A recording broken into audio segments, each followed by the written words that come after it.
13절 말씀을 보게 되면 그는 교회를 제거하려고 했습니다. 그 이유로 무고한 사람들을 많이 죽였습니다. 그가 예수님을 만났을 때도 사람들을 더 잡으러 가는 길이었습니다. 그는 왜 이런 일에 자신의 인생을 걸었을까요? 바울은 정통 유대교 출신이었습니다. 그 시대에 살아갔던 사람들을 모두 앞지를 정도로 그는 유대교의 관습과 전통대로 살려고 아주 오랜 시간 동안 노력했습니다. 유대교는 자신들의 관습 그리고 이 전통을 지켜냄으로써 하나님 앞에 구원을 이룬다라고 생각했습니다. 이런 방식의 구원은 어떤 결과를 가져오게 됩니까? 자신을 높이게 되죠. 자신을 자랑하게 됩니다. 그것으로 끝나지 않고 타인을 낮추게 됩니다. 어떻게 보면 당연한 결과입니다. 자신의 열심과 공로를 과시하고 싶어지게 되며 반대로 다른 사람들에게는 자신을 모델로 삼아 따라오라고 말하고 싶어지게 되죠. 이런 종류의 구원이 그렇습니다. 결국 자신의 방식이 아닌 다른 방식으로 구원을 이루려는 사람들을 보면 분노하게 됩니다. 오늘날에도 신앙의 구심점이 이런 방식으로 잡혀 있으면 속에는 자기 자신에 대한 자만심으로 가득 채워질 수밖에 없습니다. 또한 타인에 대한 분노로 가득 채워지죠. 내가 이렇게까지 열심히 해서 구원을 이루고 있기 때문에 나에 대한 자만심이 생기겠죠. 그리고 누군가는 그렇게 열심을 다하지 않거나 아니면 내가 하고 있는 방향과는 다르게 가고 있다면 그 타인을 보면서 나도 모르는 새 분노를 느끼고 있을지도 모릅니다. 13절과 14절의 바울, 그의 지난날의 과거를 우리에게 들려주고 있는데요. 그 바울에게 가장 필요한 것이 무엇입니까? 그는 그동안 자력으로 구원을 이루고자 했던 율법 그리고 이 종교가 아니라 지금 그에게 가장 필요한 것은 바로 복음입니다. 그리고 이 메시지는 동일하게 오늘날 우리에게도 계속해서 묵상되어야 합니다. 매일 우리는 나의 어떠함으로 하나님 앞에 나아가고자 했던 것들이 있습니다. 그 방식에서 완전히 걸어 나올 수 있도록 우리는 매일 복음을 묵상해야 됩니다.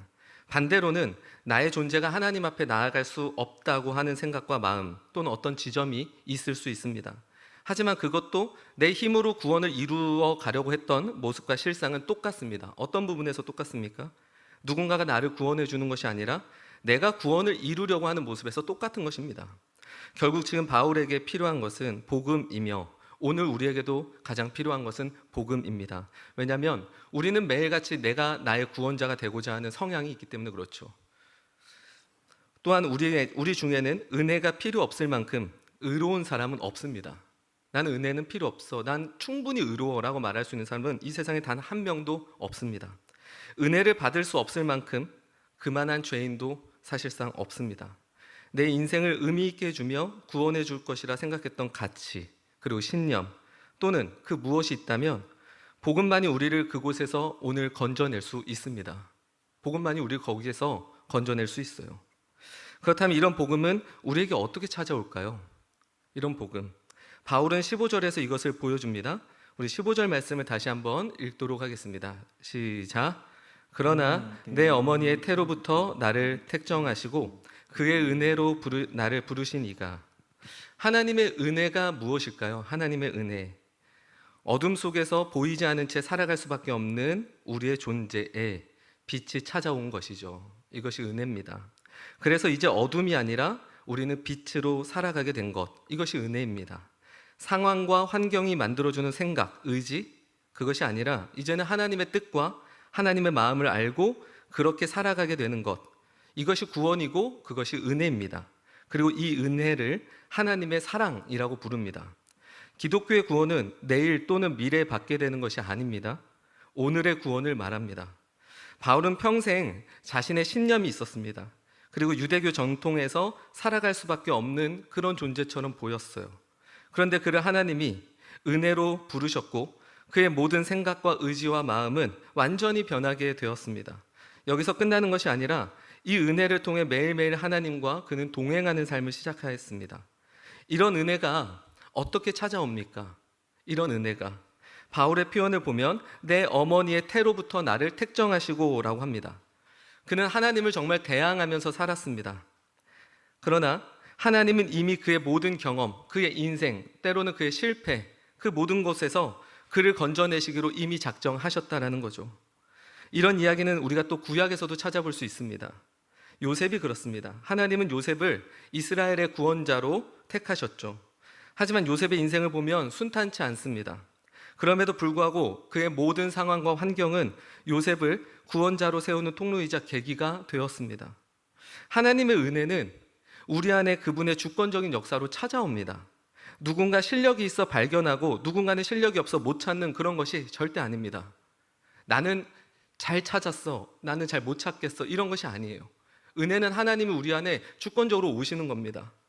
바울에게 복음을 만나게 된 이유는 그가 하나님을 감동시켰던 것이 아니죠. 어느 한 구석이라도 하나님을 만족시켜서가 아니에요. 16절을 보면 하나님은 그저 그렇게 하기를 기뻐하셨다라고 말씀을 하세요. 하나님은 이것이 내 기쁨이라고 말을 해요. 내가 내 자녀들을 구원하고 그들을 내 백성으로 삼고 그들이 내 자녀로 살아내게끔 만드는 것이 하나님의 기쁨이라고 말하죠. 그러니까 하나님이 기뻐서 하신 것이지 바울이 하나님께 어느 한 구석이라도 잘 보여서 한 것이 아니라는 겁니다. 하나님은 우리를 구원하시고 우리의 존재가 회복되기를 가장 기뻐하십니다. 이걸 가장 기뻐하세요. 바울의 어떠한 자격을 보시지 않았습니다. 신명기 7장에서 7절 8절을 제가 읽어드리겠습니다. 여호와께서 너희를 기뻐하시고 너희를 택하심은 너희가 다른 민족보다 수요가 많기 때문이 아니니라. 너희는 오히려 모든 민족 중에 가장 적으니라. 여호와께서 다만 너희를 사랑하심으로 말미암아, 이렇게 나와 있습니다. 우리를 택정하신 이유, 우리를 택하신 이유는 다른 데 있지 않습니다. 하나님이 우리를 사랑하시고 우리를 기뻐하신 그 이유 하나죠. 복음은 우리의 자격을 통해 하나님을 택하시는 것이 아닙니다. 그저 아무런 이유 없이 우리를 사랑하시기에 그분은 우리를 건지시기로 하신 거예요. 이 사실을 우리는 오늘도 붙들고 이 사실 매일 기억해야 됩니다. 이 사랑을 의지하며 아는 자로 살아가는 것, 이것이 신앙이죠. 이 사실을 아는 자로 사는 것, 이 사실은 우리 신앙의 원동력입니다. 하나님은 나를 사랑하셔. 하나님은 내가 그분의 백성으로 살아가기를 가장 기뻐하셔. 그리고 그렇게 하나님은 내 안에 은혜를 베푸셨어. 이것이 하나님이 우리 안에 행하신 일들이죠. 그리고 그것이 우리의 신앙이고 그것만이 우리 신앙의 원동력이죠. 이제 우리 인생의 모든 순간을 다 한번 생각해 보십시오. 복음이라는 렌즈로 들여다보면 그 속에서 하나님이 우리를 어떻게 건져내고 계시는지를 보실 수 있습니다. 하나님은 이미 우리에게 은혜를 부으셨고 우리의 모든 인생 가운데 우리를 건져내시고 작정하셨죠. 바울의 인생을 보더라도 그가 하나님을 대항하며 그렇게 살았지만 그 모든 일들을 통해서 하나님은 결국 그를 하나님의 자녀, 백성으로 세워가시는 것을 우리는 볼 수 있습니다. 내 힘과 실력을 의지하여 하나님께 나아갔던 일들을 멈추고 하나님이 우리 안에 역사하실 것을 믿어야 됩니다. 이것이 신앙입니다. 이것을 우리는 믿는 것이죠. 하나님이 오늘도 우리가 걸어가는 그 길에서 나를 건지시고 내가 정말로 선택해야 되고 내가 생각해야 되고 내가 꿈꿔야 되는 것들을 가르쳐 주실 거야. 하나님 내 속에 오셔서 그렇게 역사하실 거야. 이것을 우리는 믿는 것입니다. 내 실력을 믿는 것이 아니에요. 내 어떠한 것을 믿고 가는 것이 아닙니다. 그리고 그 안에서 하나님은 우리를 건지시기 위해 우리 삶에 있는 그 모든 사건들을 통해서 이것들이 협력하여 선을 이루어가는데, 이 선이라고 하는 것은 말씀드렸지만 우리를 구원해 내시는 것이 바로 선이죠. 하나님이 이때부터 하나님과 우리는 인격적인 관계가 시작이 됩니다. 이제 16절부터 보게 되면 바울은 은혜 아래 살아가는 인생을 우리에게 보여줍니다. 이제 은혜를 받고 끝나는 것이 아니라 이 은혜로 인해 이제 자신이 어떻게 살아가는지 보여줍니다. 실제로 은혜라는 것은 우리를 건져내신 하나님의 역사죠. 우리를 건져내신. 그리고 이것을 우리는 구원이라고 말할 수 있어요. 그리고 그 구원은 먼 미래 일이 아니죠. 오늘 우리의 일입니다. 그래서 구원은 끝이 아니라 시작입니다. 구원을 천국에 들어가는 것을 오해하면 안 됩니다. 구원은 내가 있는 그곳에서 천국을 살아내는 것이죠. 그러려면 어떻게 해야 됩니까? 하나님의 통치와 하나님의 뜻대로 살아내야 되는데 우리에겐 그 실력이 없어요. 하지만 우리의 실력으로 하는 것이 아니죠. 하나님이 우리 안에 그 역사하셔서 우리를 그렇게 만들어 가신다는 것, 이것이 구원입니다. 그리고 우리는 그것을 믿는 거죠. 구원은 그래서 내가 있는 곳에서 천국을 살아내는 건데 그걸 누가 가능하게 해주십니까? 하나님이 그 일을 행하십니다.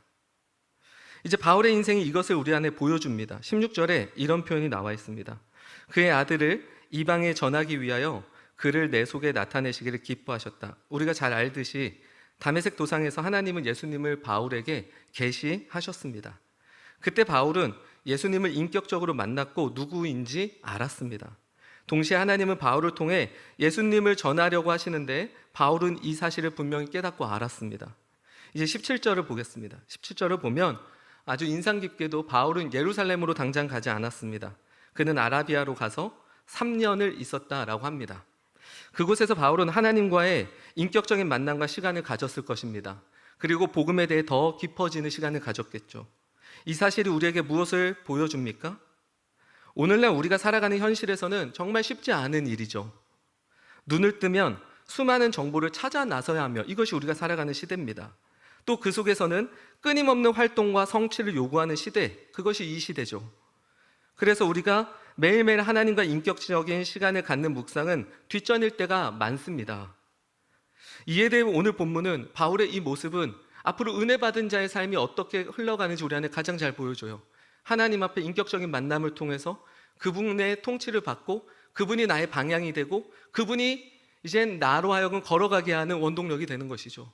바울은 3년 동안 이 시간을 가졌습니다. 그리고 마치 우리에게 말하는 것 같아요. 하나님 앞에 이 시간들을 갖고 우리의 인생을 디자인하고 있는지 말이죠.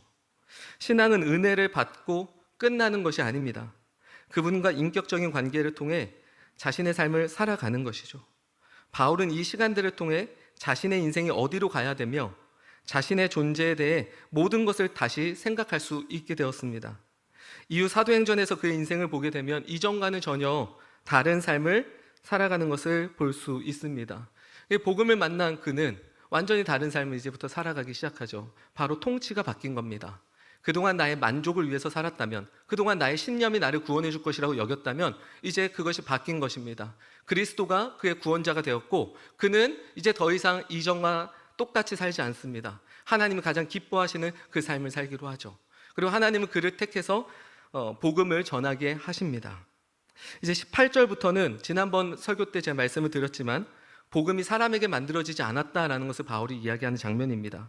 그는 바로 예루살렘에 가서 누군가한테 내가 배웠던 복음이 아니라 나는 아라비아에서 하나님 앞에 이 복음을 알게 되었고 나는 예루살렘에 올라간 지도 3년밖에 되지 않았고 그곳에 15일 정도 머물며 그렇다고 모든 사도가 그곳에 있지는 않았다라고 이야기하며 자신의 복음이 하나님께로부터 받은 것을 다시 한 번 더 강조합니다. 오늘의 말씀을 좀 정리하면서 좀 생각을 해보려고 합니다. 바울은 자신의 인생 이야기를 우리에게 들려줍니다. 그리고 그의 인생을 통해 무엇을 볼 수 있었습니까? 우리의 마음은 하나님을 두기 싫어하는 것을 볼 수 있습니다. 그렇지 않습니까? 우리의 마음이 어떻습니까? 하나님을 두기 싫어하죠. 늘 내가 주장하고 싶고 늘 내가 주인 되고 싶어 하는 것이 우리의 현 주소이지 않습니까? 그는 교회를 핍박했고 하나님을 대항했습니다. 자신이 생각한 구원을 그는 선택했습니다. 그 결과 그는 아주 자만했죠. 그리고 그 자만심에 빠져 살아가는 모습과 동시에 그는 늘 분노로 가득 채워져 있었습니다. 그런 바울을 하나님은 포기하지 않으셨어요. 그리고 그의 인생에 들어오십니다. 바울은 자신의 만족과 신념이 자신의 존재와 인생을 구원하지 못한다는 것을 그때 알았을 거예요. 그리고 진정한 구원, 내 인생과 내 존재가 어떻게 하면 정말 의미 있고 의로워질 수 있는가, 이것은 오직 예수님을 믿는 믿음에서 가능하다는 것을 오늘 이 간증을 통해 우리에게 보여주고 있는 것입니다. 특별히 바울의 간증은 자신의 약점을 동역자들에게 지금 보이고 있죠. 자신에게 가장 치명적인 약점이죠. 그렇지만 그는 이 약점들을 통해서 끝내 무엇으로 오늘의 이 말씀을 정리합니까? 내가 나로 말미암아 하나님께 영광을 돌리겠다라고 말을 해요. 정확히 자신은 높아지지 않았죠. 자신의 모든 약점을 말했음에도 불구하고 그곳에서 하나님께 영광을 돌린다고 합니다. 그렇다면 24절에서 하나님께 영광을 돌린다고 할 때에 이 하나님의 영광이 무엇입니까?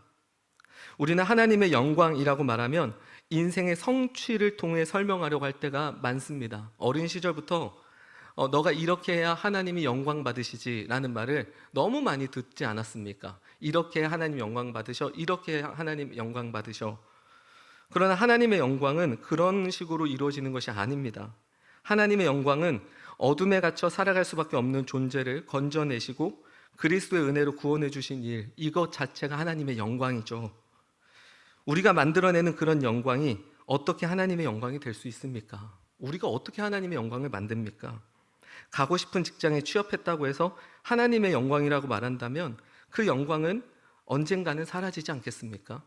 하나님의 영광이 무엇입니까? 하나님만이 생각하시고 하나님만이 하실 수 있는 일, 우리를 구원하신 것이죠. 어둠에서 무엇을 통해서도 우리는 건져질 수 없었지만 하나님 우리를 건지시기로 하셨고 예수 그리스도를 통해서 우리 안에 그것을 이미 행하셨습니다. 이것이 하나님의 영광입니다. 바울은 이 하나님의 영광을 지금 보이고 있는 거예요. 나 같은 존재도, 이렇게 살아왔던 나라는 존재도 하나님은 건져내셨고 하나님 나를 구원하셨어. 바로 바울은 그 하나님의 영광을 알았던 거예요. 얼마나 놀랍습니까? 이 하나님의 일하심이. 하나님의 영광은 어디에서 가능합니까?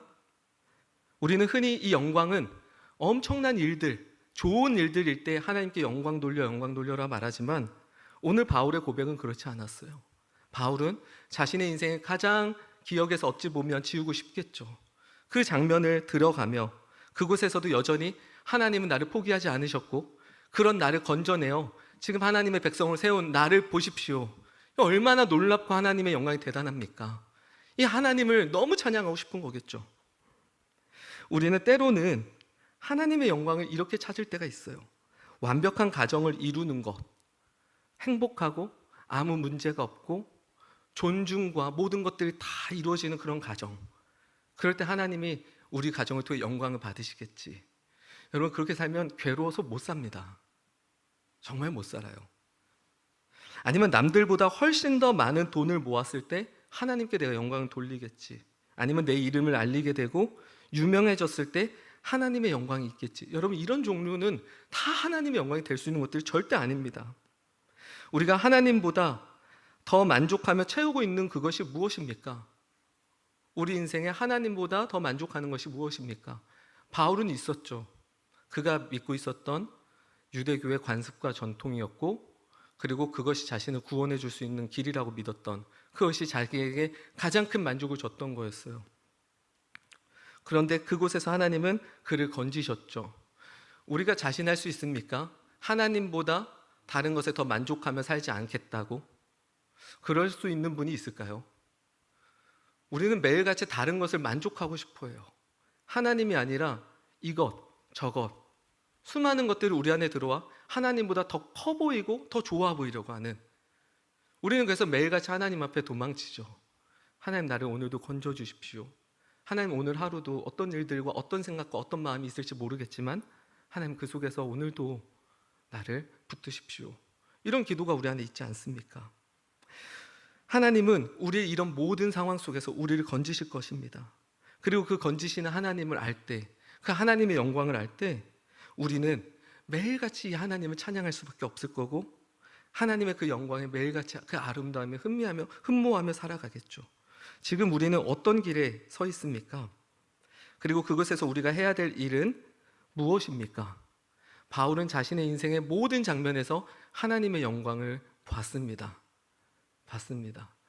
그곳에서도 하나님은 나를 건지시고 이곳에서도 하나님은 나를 건지시기로 작정하신 것, 하나님의 이 놀라운 은혜, 그것을 우리가 오늘도 다 같이 바라볼 수 있기를 바랍니다. 이 영광을 보게 되면 우리의 삶은 달라질 수밖에 없습니다. 한 가지 예를 드리고 마무리를 하려고 합니다.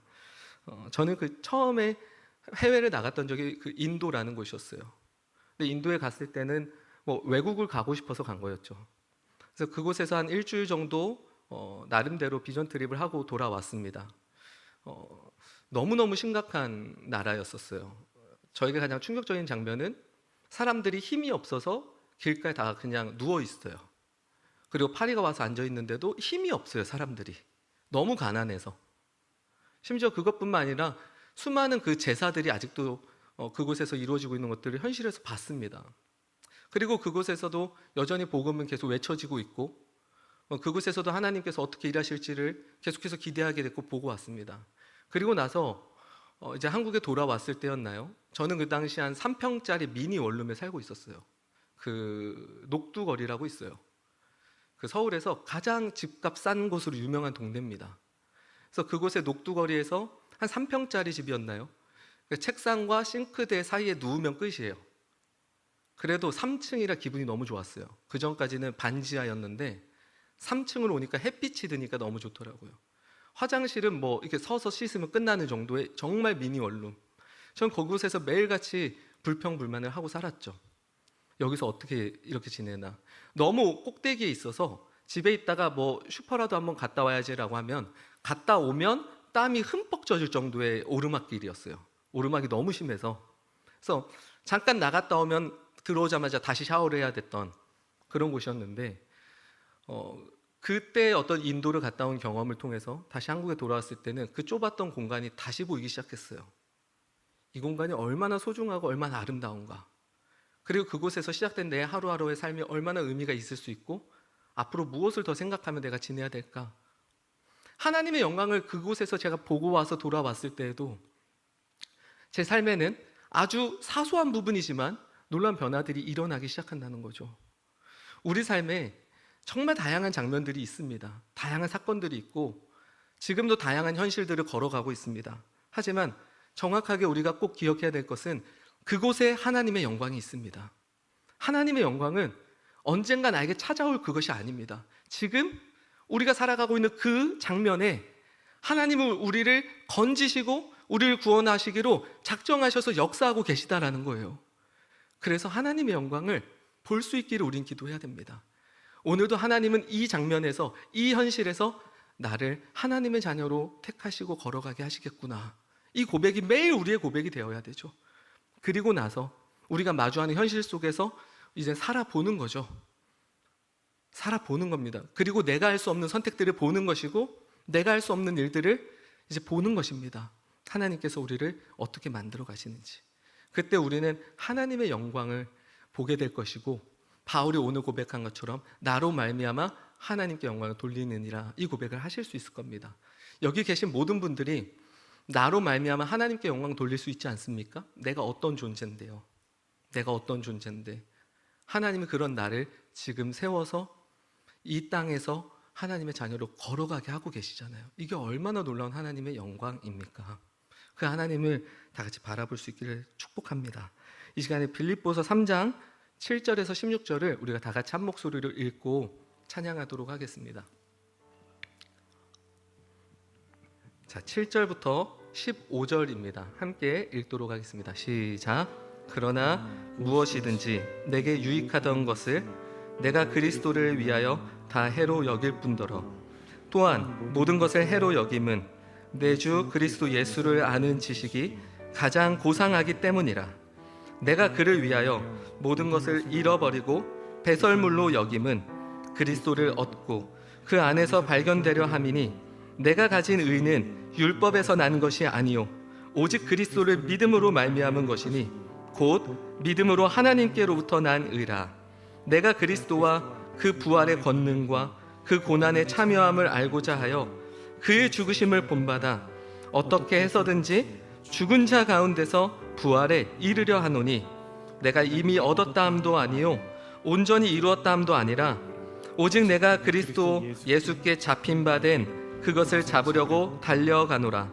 형제들아, 나는 아직 내가 잡은 줄로 여기지 아니하고 오직 한 일, 즉 뒤에 있는 것은 잊어버리고 앞에 있는 것을 잡으려고 표대를 향하여 그리스도 예수 안에서 하나님이 위에서 부르신 부름의 상을 위하여 달려가노라.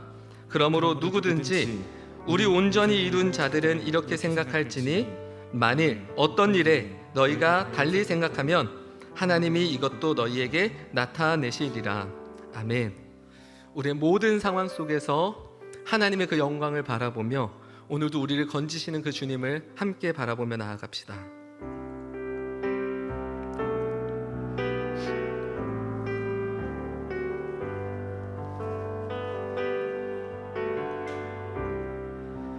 모든 상황 속에서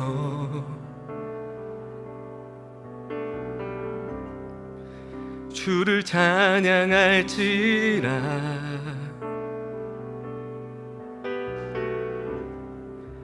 주는 너의 큰 상급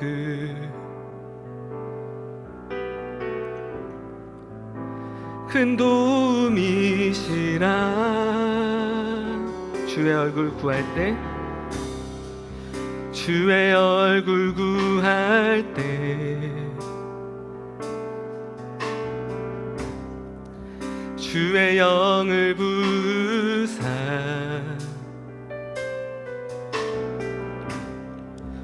크신 사랑 안에서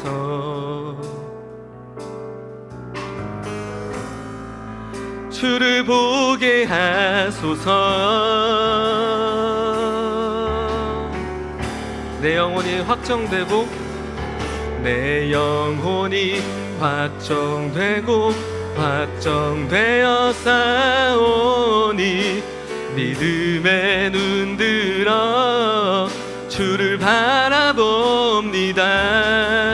내 영혼이 확정되고 확정되어 싸우니 믿음의 눈 들어 주를 바라보. 우리 처음부터 한 번 더 고백하겠습니다. 모든 상황 속에서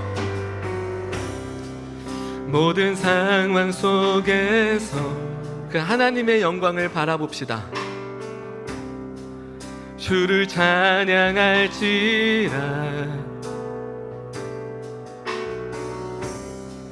주는 너의 큰 상급,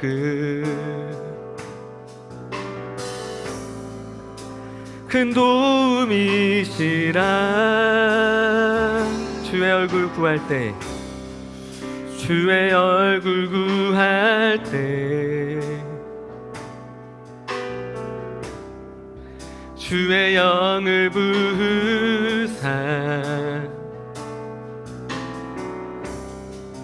크신 사랑 안에 우리의 모든 삶에서 주님을 보게 하소서. 주를 보게 하소서.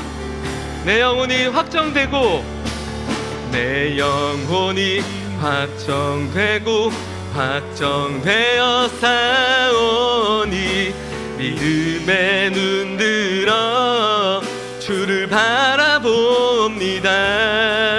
내 영혼이 확정되고 확정되어 싸우니 믿음. 우리의 모든 삶의 현실 속에서 하나님께서 우리를 이루어 가시고 만들어 가실 줄을 믿으십니까? 우리 계속해서 선포합시다. 내 영혼이 확정되고 확정되어 싸우니 믿음의 눈 들어 주를 바라봅니다. 내 영혼이 확정되고 확정되어 싸우니 우리 그 주님을 믿읍시다. 우리 그 주님을 믿음으로 우리의 삶을 주님 앞에 나아갑시다. 주를 찬양할 때, 주를 찬양할 때 주의 나라 이미 임했네.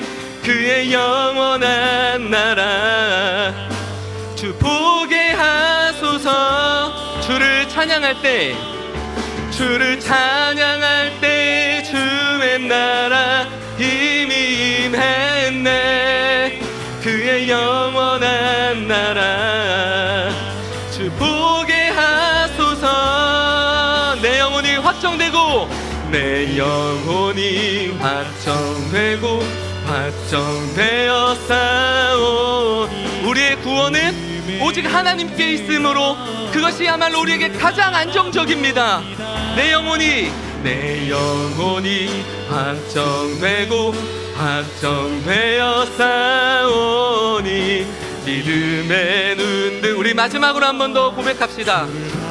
내 영혼이 확정되고 확정되어 싸우니 내 영혼이 확정되고 확정되어 싸우니 믿음의 눈 들어 주를 바라봅니다.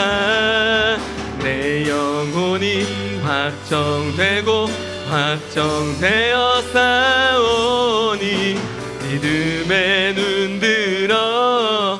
그렇게 우리를 이끄시고 이루실 그 주님을 바라봅시다. 내 영혼이 확정되고 확정되어 싸우니 믿음의 눈 들어 주를 바라봅니다. 내 영혼이 확정되고 우리를 포기치 않고 우리 그 모든 상황 속에서 우리 안에 들어와 우리 아버지가 되시며 우리의 통치자가 되실 그 주님을 믿으십니까?